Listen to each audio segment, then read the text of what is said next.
Vamos abrir a Bíblia aí no Evangelho de João, no capítulo 17. Evangelho de João, no capítulo 17. Para a gente falar um pouco sobre santidade, sobre santificação. E a gente quer trabalhar um pouco aqui a questão dos conceitos, né? A palavra de Deus diz que as coisas visíveis são formadas a partir das invisíveis pela palavra de Deus. Muitas vezes nós estamos tendo essa dificuldade, né? A fé vem de ouvir e ouvir da palavra de Deus. Muitas vezes nós estamos na nossa vida confundindo um pouco fé com crença, né? A crença é a expectativa do que se fará a partir do que eu acredito.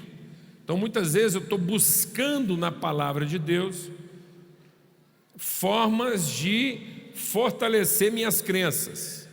Então eu vou lá e não quero aprender com a palavra, eu quero usar a palavra a meu favor. Quem está entendendo o que eu estou falando aqui? Então eu fico aqui garimpando para ver o que corrobora aquilo que eu acredito, de que maneira que eu posso usar essa palavra a meu favor. E não é nada disso, né? Nós temos que ser ensinados, formados. Eu preciso entender o sentido da formação a partir da palavra. Tudo que Deus criou, e é isso que diz lá em Hebreus, no livro de Hebreus, né, lá no capítulo 11, diz o quê?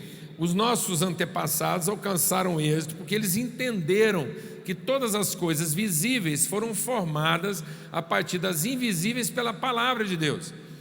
Então a palavra de Deus não é um instrumento do qual eu me apodero e uso a meu favor. A palavra de Deus faz de mim o instrumento de materialização das virtudes de Deus, porque tudo que foi formado de maneira visível veio através daquilo que Deus diz. Então todas as coisas criadas, todo o poder de Deus, ele atuou através da sua palavra. Por isso que a expressão máxima, a expressão absoluta, a expressão primeira e última de toda a vontade de Deus é Cristo, e Cristo é o verbo, é toda a palavra, toda a vontade de Deus encarnada. Então essa palavra que forma, essa palavra que materializa, essa palavra que revela. Amém, amados? Então nós vamos para a palavra e vamos deixar que o Espírito Santo de Deus, tomando dessa palavra, trabalhe o nosso entendimento, para que a gente tenha uma experiência com a vontade de Deus na nossa vida. Muitas vezes nós estamos na igreja e estamos achando que tudo que nós precisamos é ter uma experiência com o poder de Deus. E eu quero dizer uma coisa: o poder de Deus vai mudar a sua vida, mas a vontade de Deus vai transformar a sua vida. Muita gente teve um contato com o poder de Deus e foi mudado em alguma coisa, mas o fato dele experimentar uma mudança não quer dizer que ele sofreu uma transformação. Um milagre muda a sua vida, mas não transforma você. O povo de Deus saiu do Egito por milagre, 40 anos de milagre, e mesmo depois de 40 anos de milagre, no deserto, eles ainda não estavam aptos a possuir e manifestar a vontade de Deus na terra. E Deus vem falar sobre isso, fala: durante 40 anos eu tratei vocês com milagres. No entanto, até hoje vocês não são fiéis à orientação que eu tenho dado a vocês. Amém? Então nossas armas são poderosas em Deus, porque essa reflexão, essa meditação, esse aprendizado da palavra pode trazer todo o entendimento cativo da vontade de Deus. Amém, amado? Então nós temos que renunciar à nossa maneira natural de pensar, não pensarmos conforme esse mundo pensa, para sermos transformados no nosso entendimento, para que a gente possa experimentar o quê? A vontade de Deus. Jesus não ensinou a gente a orar pedindo o poder de Deus. Amém, amado? Jesus ensinou a gente a orar declarando o poder de Deus. Pai nosso que estás no céu, santificado seja o teu nome, venha a nós o vosso reino. Então Jesus nos ensinou a pedir que a vontade de Deus seja feita. Amém? E se nós estamos dentro da vontade de Deus, nós não precisamos preocupar com o poder, porque nós vamos ter todo o poder necessário para fazer a vontade de Deus. Glória a Deus, amado. A igreja hoje está muito preocupada em procurar o poder, por quê? Porque nem sempre ela está atuando dentro da vontade. Então quem não está dentro da vontade tem que ficar preocupado com o poder que tem. Mas quem está dentro da vontade, a última coisa que ele precisa ficar preocupado é com o poder, porque ele vai ter todo o poder necessário para cumprir a vontade. Glória a Deus, irmão. Aleluia. Ter uma experiência com poder só vai te dar mais poder, mas ter uma experiência com a vontade vai te dar mais autoridade. A gente precisa de muito poder quando não tem autoridade, mas quando a gente tem toda a autoridade, nós não precisamos ficar preocupados com o poder. Glória a Deus, amados. E nós não vencemos as obras do diabo com poder, a gente vence as obras do diabo com autoridade. Aliás, diga-se de passagem, Jesus destruiu todas as obras do diabo quando ele abriu mão de todo o poder e exerceu toda a sua autoridade. Amém, irmão? Aleluia. E foi isso que desapontou os discípulos, porque os discípulos achavam que Jesus ia vencer tudo com mais poder e não com autoridade. Ontem a gente estava falando de uns problemas que a gente tem no Brasil. Nós temos uma igreja numerosa que não consegue transformar o país. Sabe por quê? Porque essa igreja numerosa está cheia de muito poder e com pouca. Porque nós estamos usando todo o poder para agradar quem? A nós mesmos.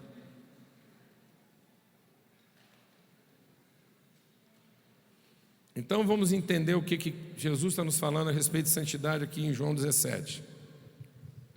Tendo Jesus falado essas coisas, levantou os olhos ao céu e disse: Pai, é chegada a hora, glorifica o teu filho, para que o teu filho glorifique a ti.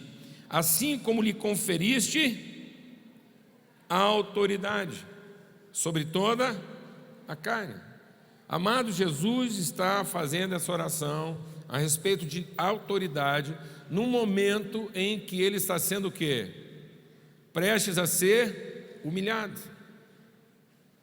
No momento em que ele está prestes a não usar nenhum poder. Aliás, quanto mais Jesus vai sendo humilhado, tanto mais os discípulos pedem que ele use o quê?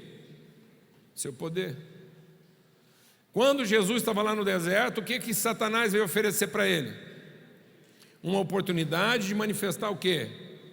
Poder. E ele disse: eu não estou aqui para usar meu poder do jeito que eu quero, eu estou aqui para fazer a vontade do meu Pai. Eu estou aqui para cumprir tudo aquilo que saiu da boca do meu Pai. Eu estou aqui para materializar tudo aquilo que eu ouvi de meu Pai. Eu estou aqui para cumprir uma vontade e não para manifestar um poder. Amém? O Senhor me deu toda a autoridade, a fim de que Ele conceda a vida eterna a todos os que lhe deste. E a vida eterna é essa. O que é a vida eterna? É conhecer a Deus, o único Deus verdadeiro, e conhecer a Jesus Cristo, a quem enviaste. Então a vida eterna está numa experiência de poder, amados? Não, amados, a vida eterna está numa transformação de entendimento. Por isso que Paulo diz o quê? Agora que eu sou fraco, então é que eu sou forte, porque agora eu aprendi a exercer a vontade de Deus em toda e qualquer situação. Por que a maioria dos nossos cristãos hoje, amados, são gente fragilizada, que depende de culto bom ou ruim? Amado, para quem está aqui cumprindo a vontade de Deus, não tem culto bom ou ruim não, amado. Tem trabalho. Glória a Deus, irmão. Aleluia. Não tem cidade boa ou ruim, tem trabalho. Não tem reunião avivada e reunião fria, tem trabalho. O que faz um pai de família sair de casa para trabalhar sentindo mal? Ou você acha que todo mundo acorda de manhã, está lá meio indisposto, e aí ele fala: gente, vou trabalhar, olha que coisa maravilhosa, estou numa vontade hoje de cansar. Hein, irmão? O que levanta um homem de verdade de manhã? O que levanta uma mulher de verdade de manhã para cuidar da família dela? É porque ela está doida para fazer aquilo? Responsabilidade. Compromisso. Compromisso com uma vontade. E não satisfação de um desejo. Tem dia que tá bom, porque aquilo fica fácil, mas tem dia que tá difícil. E aí o que a gente faz nos 2 dias? Fala para mim, irmão, a mesma coisa, não é? Glória a Deus, irmão. Aleluia. Tem dia que a igreja está mais fácil, amém? Aliás, deixa eu te perguntar uma coisa. Nós estamos aqui para manifestar, como eu disse aqui, né? Fazer a vontade, para que Deus seja conhecido, para que o Filho de Deus seja conhecido. Então, o propósito de Deus na eternidade, o propósito de Deus lá na eternidade, o que é o propósito de Deus? O que é a vontade de Deus? Para que nós fomos predestinados por Deus? O que Deus nos destinou para ser? Deus nos destinou para sermos conforme a imagem do seu Filho, Cristo Jesus. Amém? Amém, irmãos? Então, o propósito de Deus era formar na terra o homem, artigo singular definido. O homem que fosse a imagem perfeita de quem ele é. O ser humano. E aí o ser não é o ente humano. Deus não estava formando um ente humano igual formou o ente canino, o ente suíno, o ente bovino. Não, Deus está formando o ser humano. Porque o ente é desprovido de consciência. Ele não entende o propósito do seu ser. Ele só entende as suas necessidades. Quem está entendendo o que eu estou falando aqui? O cachorro nunca vai saber por que ele foi feito cachorro, mas ele tem necessidade de cachorro. Está entendendo, irmão? O cachorro está aqui para você entender que às vezes você tem a mesma necessidade do cachorro, mas você não é cachorro. Glória a Deus, irmão. Então não queira parecer com o cachorro. Entenda que o cachorro está aqui para a gente cuidar dele como cachorro, satisfazer as necessidades dele, mas que nós não somos cachorro. Glória a Deus, amado. Para a gente ter uma consciência a respeito do que é o nosso papel, o que é o papel dele. Glória a Deus, irmão. Então Deus criou todas as coisas, um jardim, uma árvore para cuidar, essa coisa toda, o alimento através de trabalho, que você tem que ir lá plantar uma semente, viver o processo. Isso tudo Deus criou dessa forma, esse jeito assim trabalhoso da vida. Está entendendo o que eu estou falando ou não? Porque podia ter sido assim, tudo na base do poder. Goiaba. Aí já na hora, você precisava de uma goiaba, aquilo era só orar e pum, a goiaba vinha na mão. Não, o negócio é mais complicado. Tem que plantar uma semente de goiaba, cuidar da goiabeira, esperar aquilo crescer, formar uma goiabinha, até ela ficar madura e pronto. Canseira. Deus podia ter feito um negócio muito mais simplificado. Deus não tem juízo, Ele escolheu uma forma complicadíssima de fazer um negócio. Com o poder que Deus tinha, nós tínhamos que simplificar esse negócio, amados. Por quê? Porque Deus está querendo formar uma consciência e não satisfazer uma necessidade. Uma consciência de propósito, uma consciência de responsabilidade. Então Deus está formando o ser. O nosso problema é que quando a gente lê a Bíblia, a gente vai confundindo os verbos. E a hora que a gente confunde o verbo, a gente perde o ritmo da história. Porque é o seguinte: o ser humano está dentro daquilo que é o propósito eterno de Deus. Então Deus foi lá, fez tudo pronto, estava tudo pronto, o cenário, o ambiente, tudo resolvido. Aí Ele falou: então agora eu vou revelar por que eu estou montando esse cenário todo, inclusive dos animais. Os entes, a forma de existir já estava revelado. Nós não estamos aqui para lutar pela existência. Você está entendendo isso, irmão? Existir por existir, já tinha goiaba, já tinha abacate, já tinha laranja, já tinha cachorro, já tinha galinha. Quando Deus falou que faria o homem. Quem está entendendo o que eu estou falando aqui? Então a vida na forma da existência não precisava do nosso testemunho. Sobreviver, bastava uma galinha na terra, não precisava da gente. Está entendendo o que eu estou falando ou não, amado? Comer para continuar existindo, já tinha frango, cachorro, galinha, baleia, já estava tudo lá. Quando Deus anunciou que faria o quê? O homem. Então agora que existe um ambiente que dá as condições para eu realizar a minha vontade, eu vou dizer qual é a minha vontade. A minha vontade, desde o princípio, era fazer o homem. Então, façamos o homem. Isso revela a decisão de Deus, a vontade, o que é o desígnio eterno de Deus. Vamos fazer o homem. O que vai ser o homem? Artigo singular definido. Ele não falou, vamos fazer um homem. Não, ele falou, vou fazer o. Então não são vários, é um só. Glória a Deus. Amém, irmãos? O homem, esse homem no seu ser,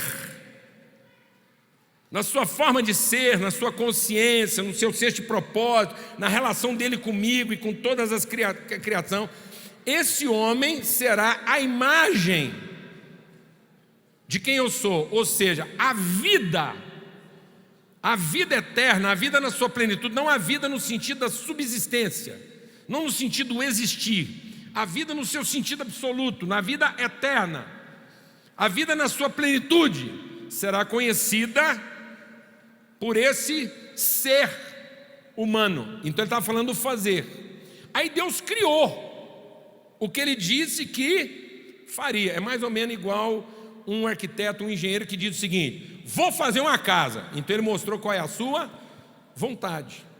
A vontade dele é fazer o quê? Uma casa. Aí ele cria a casa. Ele vai lá e projeta, desenha, determina como é que essa casa vai ser, quantos quartos ela vai ter, quantos andares, se vai ser plana, se vai ter escada, se não vai ter, quantas janelas. Quem está entendendo o que eu estou falando? Então Deus criou, Deus gerou, Ele falou que faria e fez. Por isso, o padrão, o modelo, o projeto de Deus foi criado e nunca mudou. E esse projeto de Deus que Ele criou, que Ele disse que faria esse homem, é o seu Filho, Cristo, o homem. Por isso que é artigo singular definido. Por isso que não há homem de verdade fora de Cristo. Porque a gente fica achando que todo homem é imagem. Não. Está entendendo o que eu estou falando ou não, mano? Poderia ser, mas não é. Quem que é a imagem? Porque Paulo, quando fala da imagem e semelhança, ele fala de quem?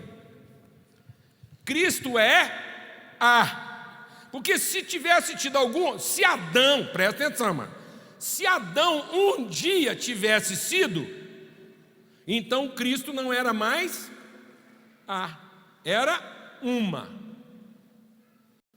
Entendeu ou não?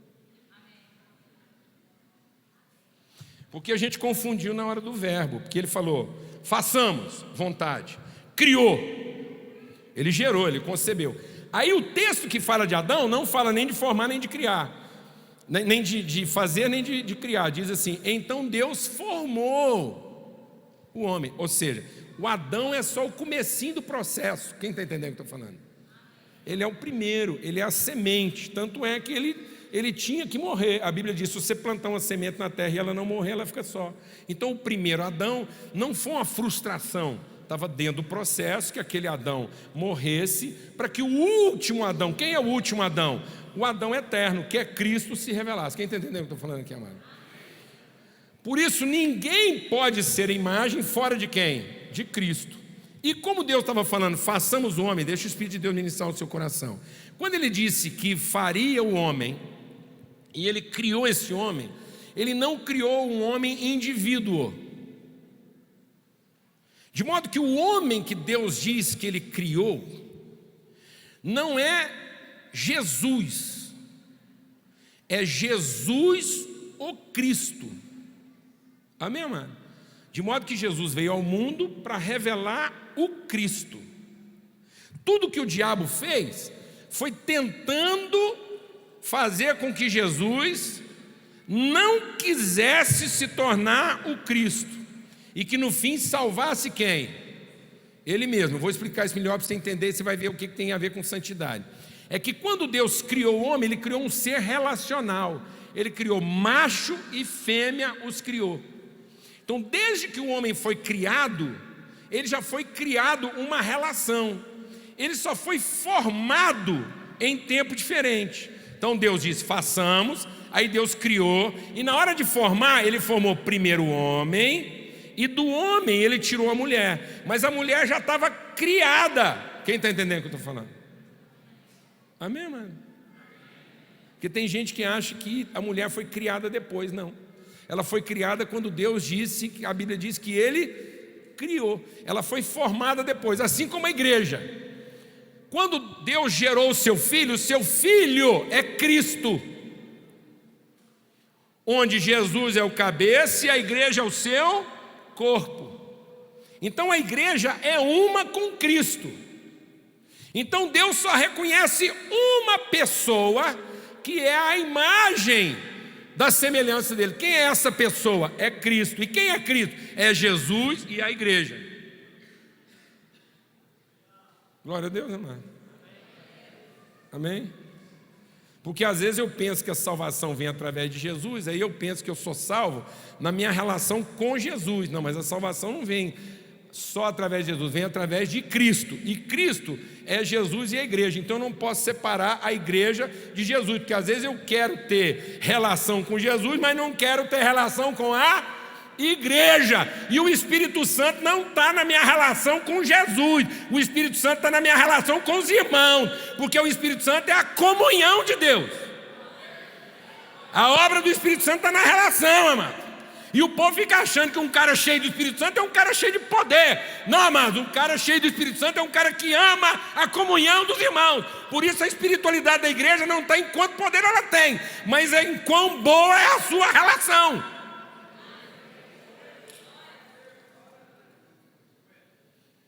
Porque a igreja não é uma multidão de indivíduos querendo se salvar através de Jesus. A igreja é a comunhão dos irmãos preocupados em salvar uns aos outros. Por isso que não há manifestação do Espírito de Deus fora do quê? Da comunhão, porque é o amor do Pai, façamos. É a graça do Filho, criou. E é a comunhão do Espírito, formou. Glória a Deus, amém. Por isso que Paulo diz que qualquer coisa feita sem a consciência do corpo é maldição. Entendeu? Qualquer coisa que eu faço na vida, tentando salvar quem?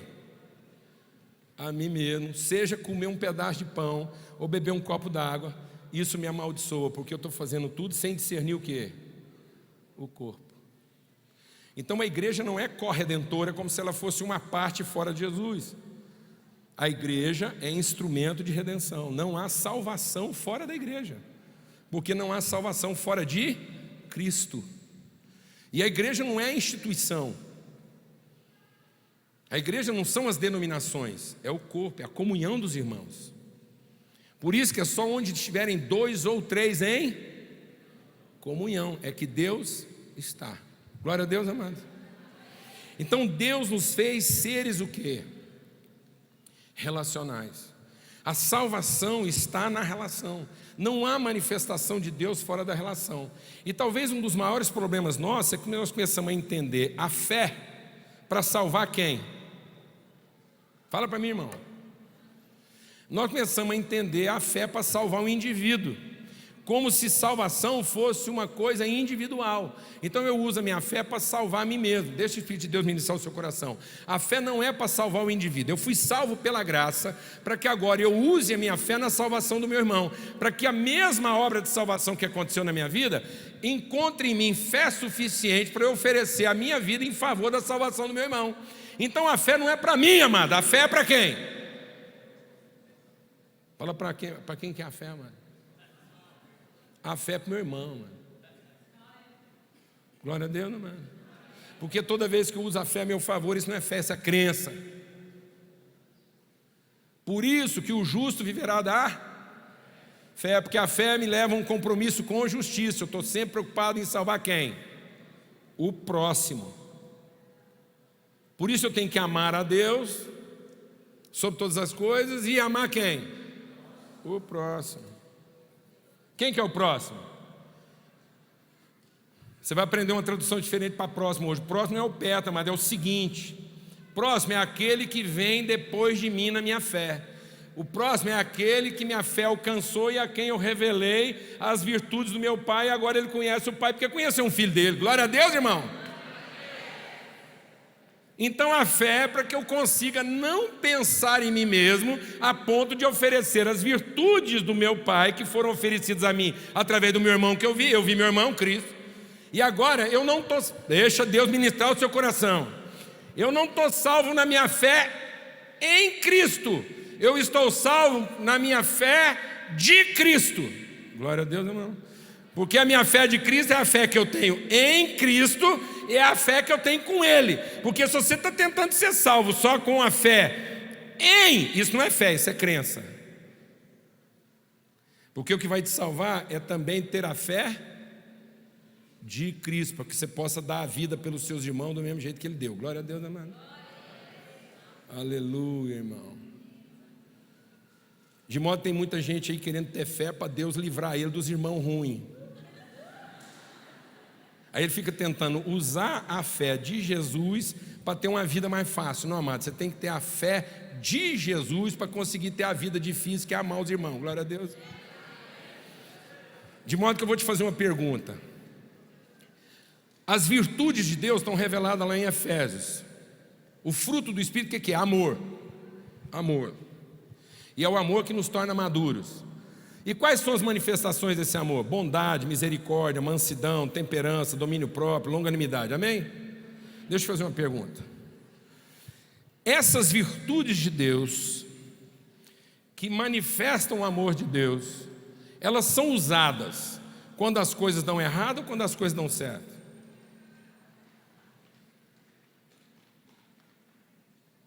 Eu não escutei. Você tem que usar paciência, longanimidade, mansidão, misericórdia, bondade quando as coisas dão errado ou quando as coisas dão certo? É mesmo? Você tem que usar essas virtudes quando a igreja é fácil ou quando a igreja é difícil? Você tem que usar essas virtudes quando o culto é bom ou quando o culto é ruim? Você tem que usar essas virtudes quando o culto é ungido e a banda é maravilhosa e o pregador arrebentou, ou quando o pregador é chinfrim e a banda não vale nada? Quando você tem que usar essas virtudes? Eu não estou escutando. É mesmo, rapaz. Essas virtudes a gente tem que usar quando o irmão ajuda a gente ou quando o irmão faz tudo para atrapalhar a gente? É mesmo. Então parece que a gente tem que ter fé quando o negócio está complicado, não é verdade, mano? Então vou te falar uma coisa, mano. Você só está aqui porque deu errado, viu? Porque se tivesse dado certinho, você não estava aqui não.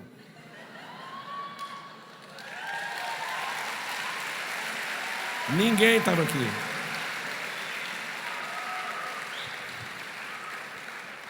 Nós estamos aqui porque o nosso projeto de humanidade deu errado. É preciso que eu entenda isso. Deixa o Espírito de Deus ministrar o seu coração. Pecado não foi ter feito alguma coisa errada. Pecado foi ter a presunção de que daria certo. Vou falar devagar.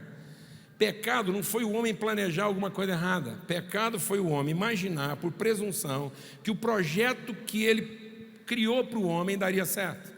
O seu pecado não foi ter feito alguma coisa errada. Você começou a fazer coisas erradas para salvar um projeto de vida que você achava que dava certo. Você inventou um homem para você e acha que Jesus vem salvar esse homem. Jesus vem salvar esse homem, não, mano. Jesus vem ajudar esse homem a morrer mais depressa. Glória a Deus. A vontade de Jesus é pregar esse homem que você inventou na cruz logo, para poder dar lugar ao homem que Deus criou. E que Ele quer agora formar. Um homem que Ele vai formar na sua maneira de ser. Esse ser humano que revela quem Deus é. Enquanto nós temos uma igreja religiosa querendo virar Deus, nós temos Deus querendo ser homem. A vontade eterna de Deus era ser homem. E o diabo veio nos ensinar a querer ser o quê? Qual foi a proposta do diabo para o homem? Não queira ser homem. Queira ser Deus. E nós estamos usando toda a nossa crença para tentar ser o quê? Deus. E não usando a nossa fé para ser o quê? O homem que Deus quer que a gente seja.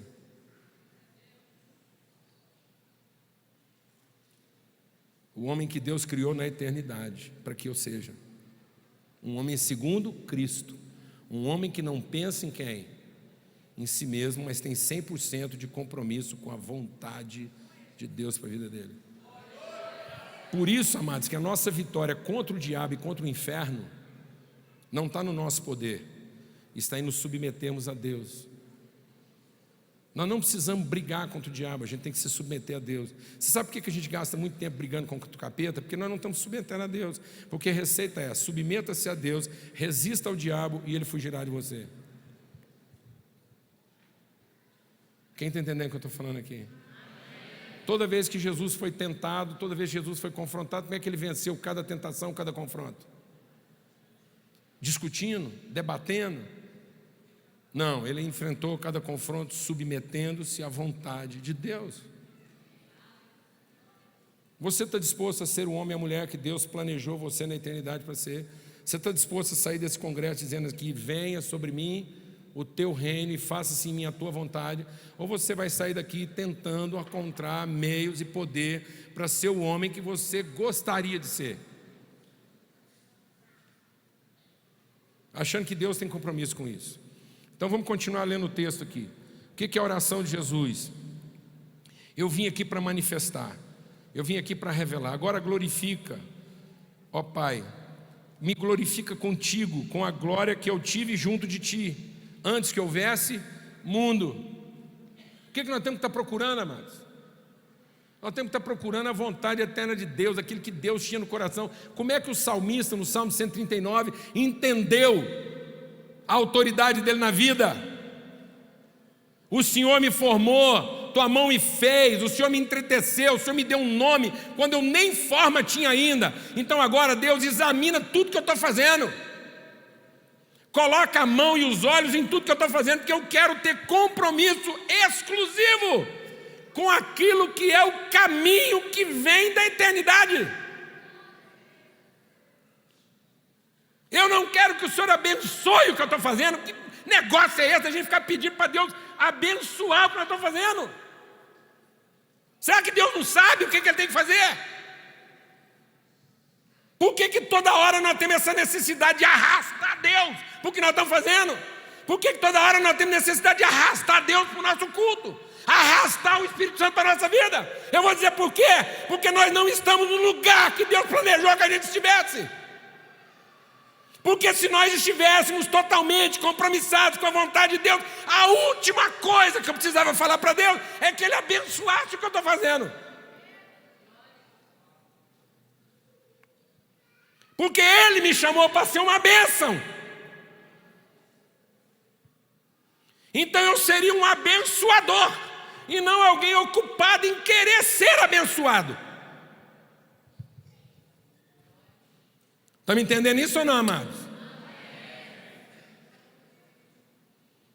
Eu seria alguém diariamente assumindo as suas responsabilidades. Eu seria alguém levantado para cuidar dos outros e não querendo que alguém sempre cuide de mim. Por que nós ainda estamos querendo que Deus faça algo por nós? Por que a maior parte das nossas orações é pedindo que Deus faça mais por nós? Ele já não fez o suficiente, Ele já não entregou o Filho dele, Ele já não mostrou para nós o que é ser um filho de Deus, Ele já não mostrou que Ele tem compromisso integral com os seus filhos, e Ele não vai desamparar nenhum dos seus filhos. Então eu tenho que ter a fé de Cristo, cumprir o meu propósito. E por que nós estamos constantemente fazendo isso, amados? Pedindo que Ele faça mais por nós, porque ainda não entendemos qual é a nossa responsabilidade, não entendemos qual é o nosso papel. Qual foi a última vez que você fez a seguinte oração? Qual foi a última vez que você fez a seguinte oração?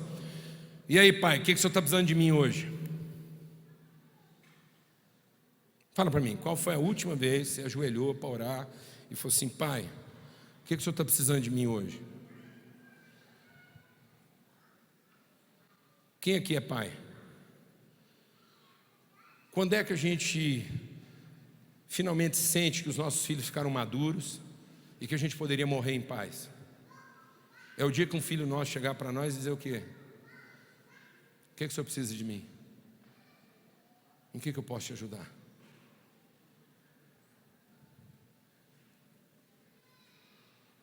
Somos crianças. O grupo de pessoas que mais ocupa Deus no mundo hoje é a igreja. Se Deus ficasse por conta de atender as orações da igreja, o mundo estaria na maior desgraça, porque ele não tinha tempo de cuidar do resto do que está acontecendo no mundo. Ficar só por conta da gente. Não, eu vou falar uma coisa. Deus ia ficar o tempo todo ocupado em arrumar uns cultos bons para nós. Só nós no arrebatamento. Você acha que eu estou exagerando, amado? O que é isso? O que está virando esse negócio? O mundo está gemendo à espera de que os filhos de Deus se revelem. E aí diz aqui Jesus: então glorifica. Manifestei o teu nome a quem? Aos homens que me deste do mundo. Então nós temos uma missão. Qual é a missão, amados? Manifestar as virtudes de Deus para quem? Para aqueles que ainda não conhecem a Deus do mesmo jeito que a gente conhece. Essa é a nossa missão. Tornar Deus conhecido, porque a vida eterna está em quê? Em conhecer a Deus e conhecer aqueles que Ele enviou. Se o povo não conhecer a vida eterna através de nós, eles não vão conhecer Deus. Nós somos Cristo na terra hoje. Jesus disse: eu estou deixando vocês no mundo para vocês fazerem coisas maiores que as que eu fiz. Responsabilidade hoje é nossa. E nós estamos toda hora querendo trazer Jesus de volta para a terra antes da hora.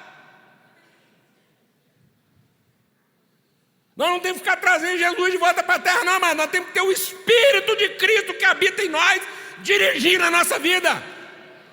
Porque o que de Jesus nós precisamos, nós já temos, que é o Espírito dele habitando em nós, para que a gente seja igualzinho a ele. O problema é que esse mundo hoje está cheio de Cristo pititim. É tudo Cristo pititim. Que eu fico imaginando Jesus quando era menino. Jesus quando era menino, nos primeiros anos lá, José tinha que arrumar comida para ele, não conseguia arrumar comida. Fazia um xixi na calça nos primeiros meses lá, Jesus deve ter feito xixi na calça, não tem condição. Quem trocava ele? Maria, ela não ficava ofendida, ia lá, dava um banhozinho, arrumava, trocava de roupa. Glória a Deus, amado. Ele já era Cristo, amém? Porque ele veio para ser Cristo. Mas ele é Cristo pititim, você tem que estar cuidando dele. Mas quando ele ficou adulto, ele deixou das coisas próprias de quê? De menino. Aos 12 anos de idade, ele falou: eu estou aqui para cuidar dos negócios do meu pai. Chega de ter Cristo pititinha, mano. Tem um punhado de Cristo pititinho que nós vamos encontrar coisa no céu, mas a vida deles na terra é a mesma coisa que nada.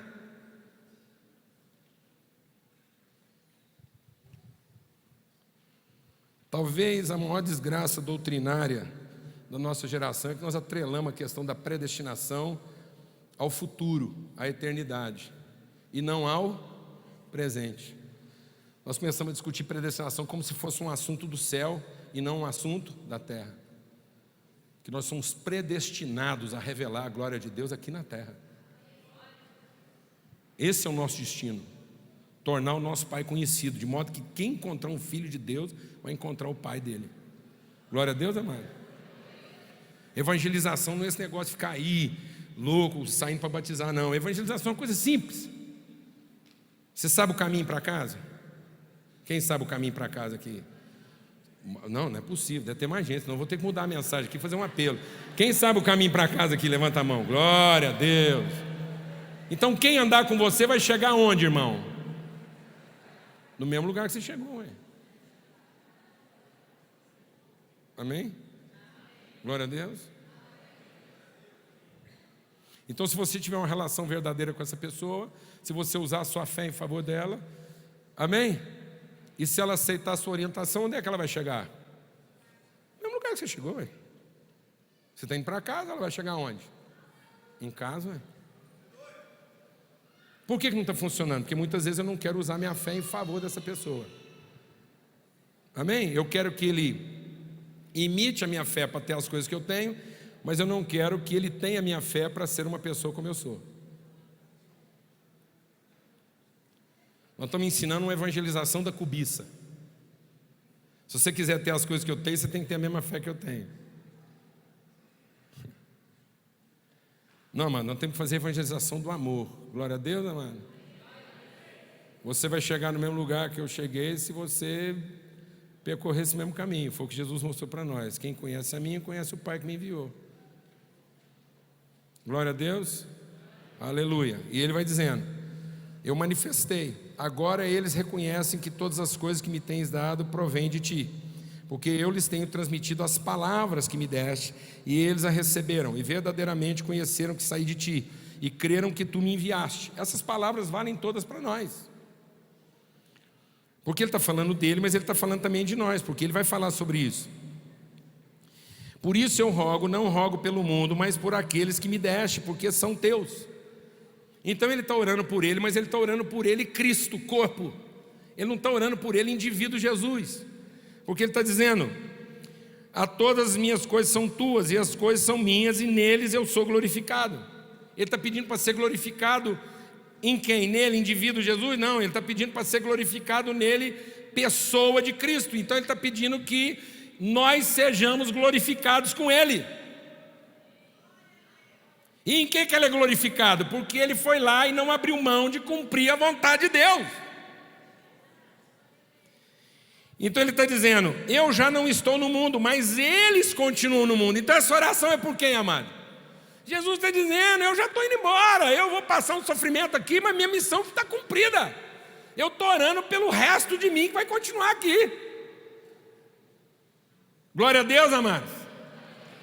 Eu oro por eles, ao passo que eu vou para junto de ti, Pai. Guarda-os em teu nome que me deste, para que eles sejam um, assim como nós.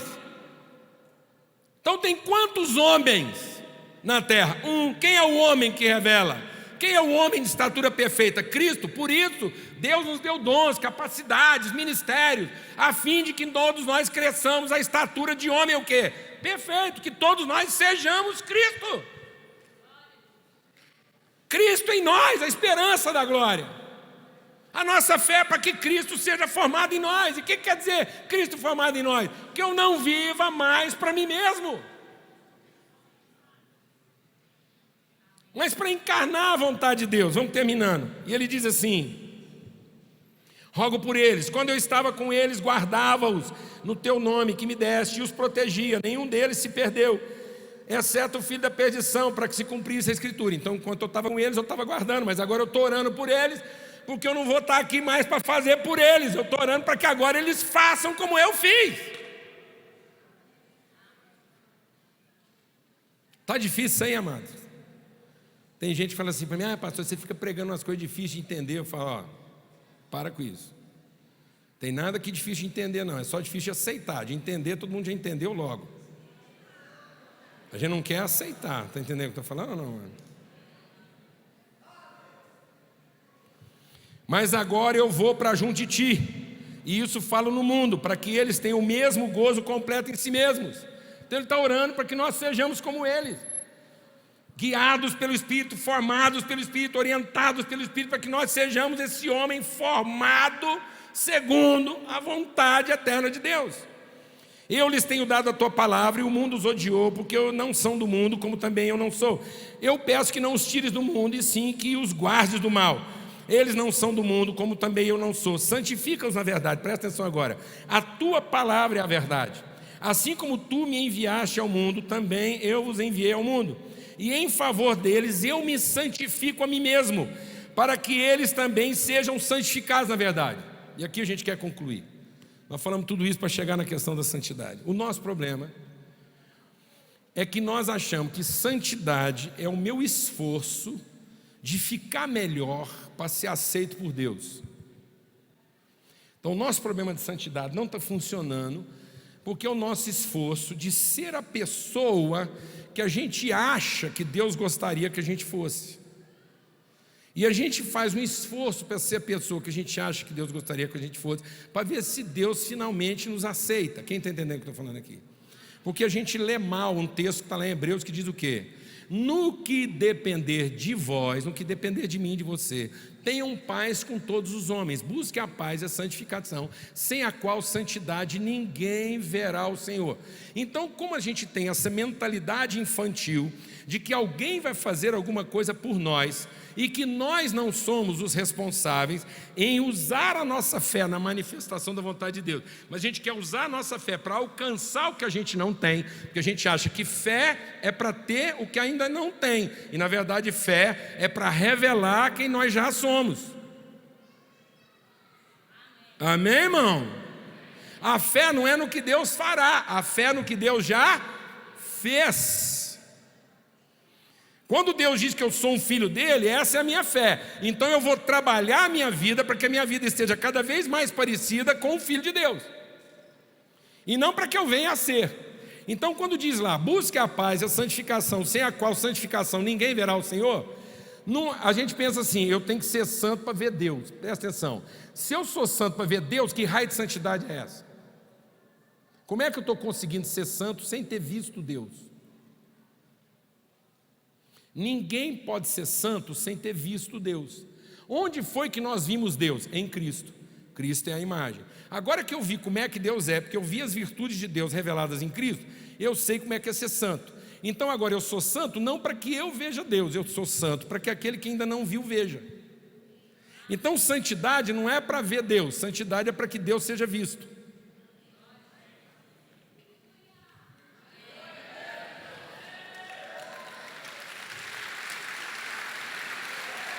Então, o nosso problema está sendo isso, porque nós estamos ensinando uma santidade que parte do egoísmo. Porque no fundo o cara está querendo ser santo para salvar quem?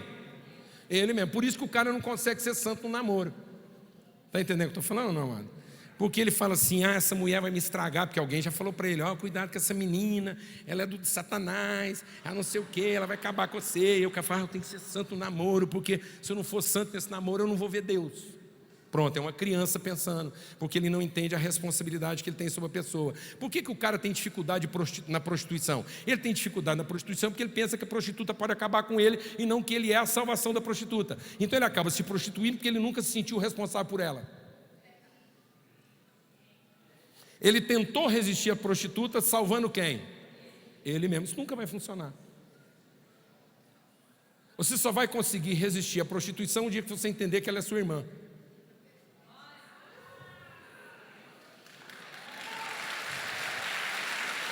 E que você era a chance dela ter conhecido Deus. Por que o cara vai procurar a prostituta? Porque as coisas dele estão funcionando? Não, porque não está funcionando. Então ele vai procurar para que alguém dê para ele o que alguém não está dando. Entendeu? Então ele está procurando alguém que faça por ele o que alguém não fez. Então ele é uma criança, porque ele está sempre esperando que alguém faça por ele. Ele ainda não entendeu o que é o seu destino no mundo. Ele não entendeu a sua responsabilidade com as pessoas. Ele vem no culto, acha ruim e reclama, porque ele não tem responsabilidade com o andamento do culto. O culto é que tem responsabilidade com ele.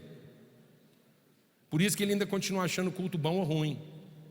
Culto bom é que deu para ele o que ele queria, culto ruim é o que não deu.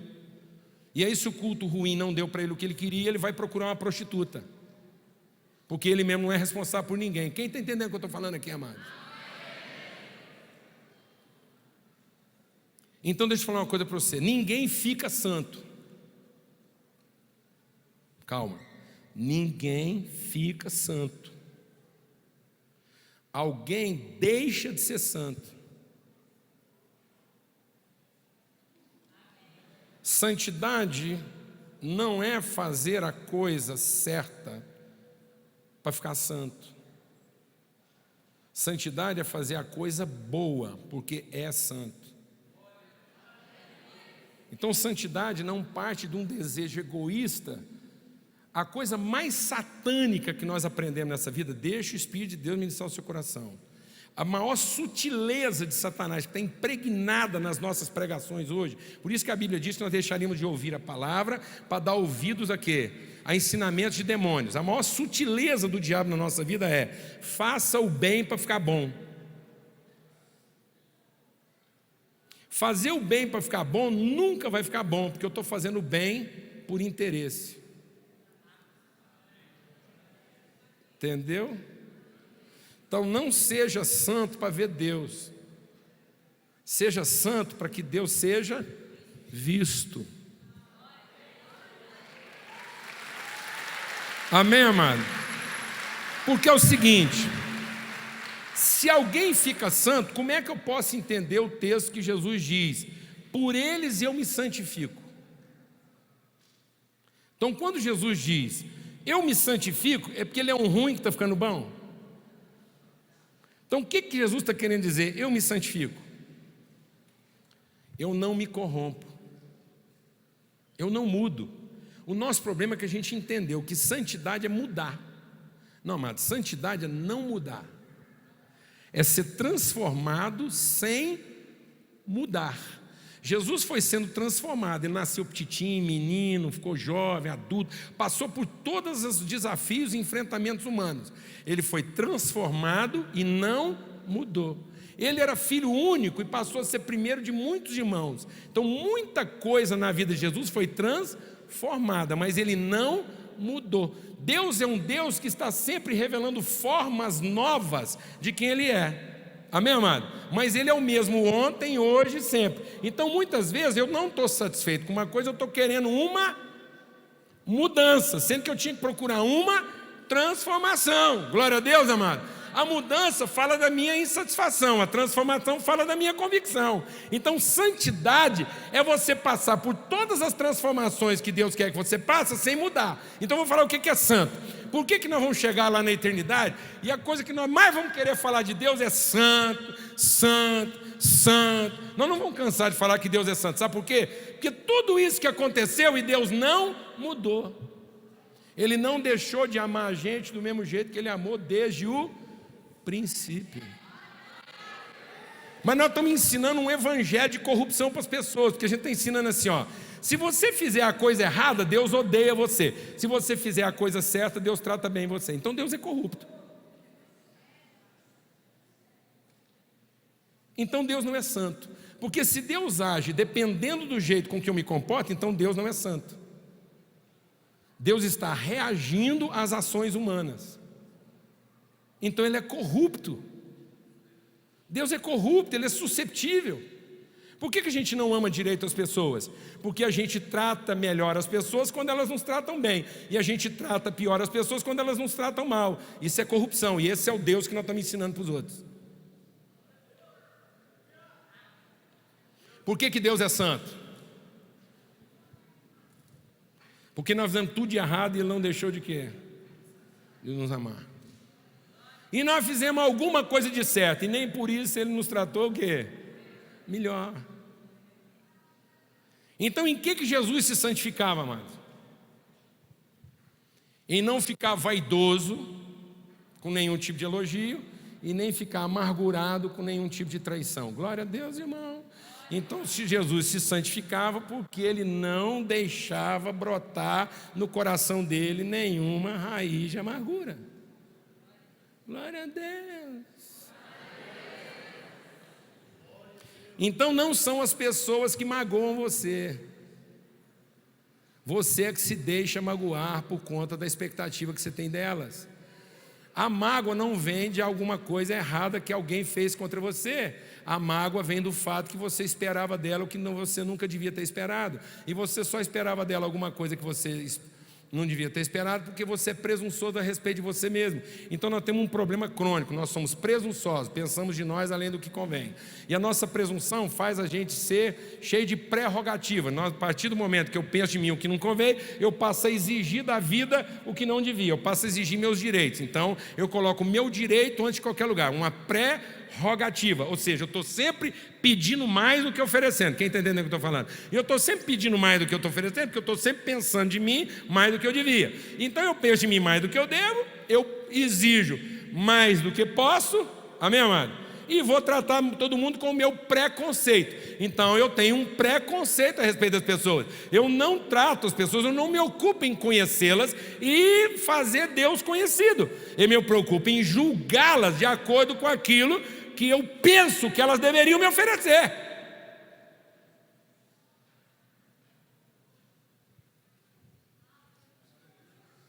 Amém, irmão?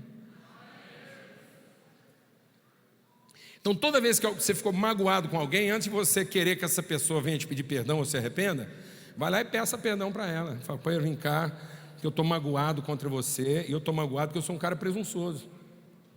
Eu sou arrogante, porque eu gerei de você expectativas que eu não devia ter gerado. Isso mostra o tanto que eu sou arrogante, porque em vez de eu tentar te conhecer, eu formatei você dentro da minha expectativa. Não é você que é desgraçado, eu que sou ignorante.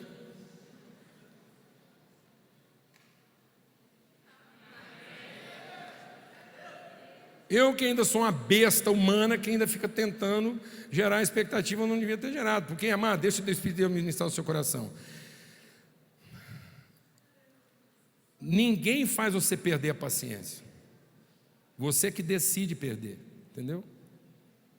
Ninguém, fulano me tira a paciência. Não, você que resolveu não ter. Por isso, está entendendo o que eu estou falando ou não? Quem aqui está em Cristo? Então, vou falar uma coisa, seguinte: você é paciente, você é misericordioso, você é amoroso, porque você é feito de substância divina. Só que às vezes você não está desfrutando isso, porque você está se contentando em ser Cristo pititim.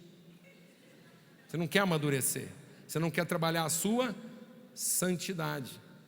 Então Jesus diz, eu me santifico. O que Jesus está dizendo, eu me santifico? Haja o que houver, eu não mudo. Amém? Ainda que o nosso homem exterior o quê? Se corrompa, o nosso homem interior se renova. Eu sou cada vez mais a pessoa que Deus me chamou para ser. Ainda que todas as circunstâncias à volta de mim se transformem, eu não mudo. Eu era um Cristo menor, agora eu estou me tornando cada dia um Cristo mais maduro, mais compromissado. Então isso é santidade. Santidade não é você querer ser quem você não é.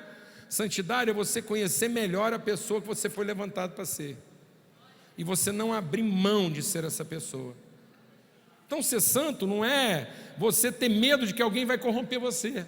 Santidade é você desejar ser uma boa influência para quem quer que seja. Glória a Deus, irmão. Então, quem diz que você é uma pessoa paciente? Qual é a prova de que você é uma pessoa paciente? Vou explicar. Quem diz que você é paciente não é uma pessoa que te ajuda, que te encoraja, que te anima, não. Esse é seu espelho. Você só vai saber que você é paciente mesmo quando você amar um outro totalmente diferente de você. Glória a Deus, amado. Então, se um dia alguém que tem potencial para te irritar, para te aborrecer, para te deixar nervoso, e essa pessoa tentar tudo para te aborrecer, te deixar nervoso, trair você, invocar com você, atrapalhar você, e depois de tudo isso, você continua amando ela do mesmo jeito que você amava antes, essa pessoa vai dizer, o Paulo Júnior é paciente. Amém? Agora você está entendendo que a sua fé é porque deu errado, não porque deu certo. Glória a Deus, não. Amém, amado? Porque essa pessoa que fez tudo para que você mudasse, não conseguiu. Então quem vai dizer para você que você de fato é uma pessoa humilde? Aquele que fica lá bajulando tal, e papapá, e tentando seduzir, corromper você, e você não muda. Você trata ele da maneira simples, amorosa, atenciosa, como você sempre tratou. Essa pessoa vai poder dizer, o Paulo Júnior é humilde de coração. Porque eu fiz de tudo lá para ir lá e trazer ele assim para uma vaidade e não consegui. Eu fiz de tudo para provocar ele, irritar, deixar ele nervoso, não consegui. Glória a Deus, amado. E como é que a gente vai conseguir isso? Se a gente se santificar. E o que é se santificar? É tentar ser uma pessoa melhor? Não, amado. É buscar ser a pessoa que Deus levantou a gente para ser. Se santifique. E Jesus se santificava em favor de quem? Jesus era santo porque ele estava preocupado em ser santo para quem? Para que Deus o visse? Não, para que Deus pudesse ser visto. Segura a onda aí, irmão. Você já é santo. Então seja santo conforme é santo aquele que te chamou. Seja o filho que Deus disse que você é. Seja o filho que Deus levantou para você ser. Você não conseguirá fazer nada para ser santo, mas dependendo do jeito que você anda fazendo as coisas, você está deixando de ser. Cada vez que você inventou um projeto de vida, cada vez que você tentou lidar com a sua vida de acordo com a sua própria vontade ou na satisfação dos seus desejos, você deixou de ser santo. Volta a se preocupar com as pessoas. Volta a se interessar por elas. Volta a entender que elas não têm responsabilidade de fazer o bem para você, mas você tem a responsabilidade de amá-las incondicionalmente. Remova do seu coração qualquer raiz de amargura, porque é a amargura no nosso coração que compromete a nossa santidade, porque diz que em algum momento nós colocamos a nossa expectativa onde a gente não devia ter colocado. Nós esperamos receber alguma coisa de alguém que nós devíamos estar ocupados em oferecer e não em receber. Vamos ter uma palavra de oração. Senhor, muito obrigado por esse tempo aqui, obrigado pela comunhão, obrigado pela igreja, obrigado porque nós somos uma família e nós estamos aqui para fortalecer, animar, encorajar um ao outro. E obrigado porque o Teu Espírito habita em nós, o Teu Espírito se move no meio de nós. E é o Teu Espírito que nos revela a vontade eterna do Senhor, é no Teu Espírito que nós estamos selados para a eternidade. É Ele que, ó Deus, realiza em nós, é Ele que nos convence do pecado, da justiça, do juízo, é Ele que revela em nós a Tua vontade. Ó Deus, quando a gente quer se desviar, o Teu Espírito está em nós, e Ele é uma voz a nos dizer: esse é o caminho, andai nele, sem se desviar nem para a direita, nem para a esquerda. Senhor, que em favor dos nossos irmãos, a gente também busque andar em santidade. Que a gente não se corrompa, que a gente não empreste a nossa vida, nosso vigor, que a gente não empreste, ó Deus, a nossa disposição a nenhum outro propósito que não seja o propósito de revelar as Tuas virtudes aos nossos irmãos. No nome de Cristo Jesus, ó Pai. Amém.